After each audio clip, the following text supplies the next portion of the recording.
Marami ang napapasobra sa pag-inom ng alak dahil kabi-kabila ang party lalo ngayong holiday season. Ang resulta, matinding hangover. Ano nga ba ang mga pwedeng gawin para maibsan ito? Yan ang balitang hatid ni Marie Sumali.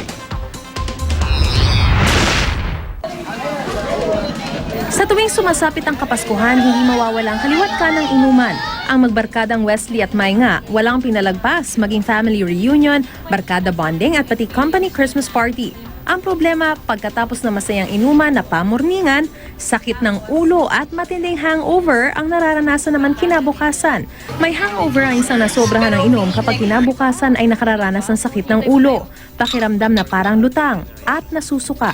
Nag-pass out na ako dati na pagising ko, hindi ko maalala kung paano ko nakauwi. Tapos during that time, meron pa dapat akong event sa school na pupuntahan. Ang hirap bumangon, ang sakit sa ulo, nagmamanhid yung katawan, parang gusto mo nalang mahiga maghapon. May kanya-kanya naman daw silang paraan para maibsan ang hangover. Nagtitake ako ng paracetamol. Tapos the next day, panay water lang. Either coffee o kaya maraming cold water. Gaya ni Wesley, ganito rin ang gawain ng maraming nakararanas ng hangover. Pero taliwas daw ito sa nararapat gawin kapag nasosobrahan ng inom, lalo pat wala naman daw scientific basis sa mga paniniwalang ito.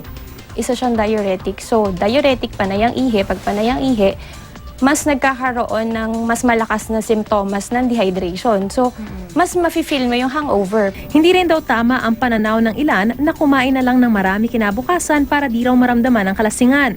Mataas daw sa fat content ang mga ito na posible pang magdulot ng cardiovascular disease, constipation o di kaya ay diarrhea.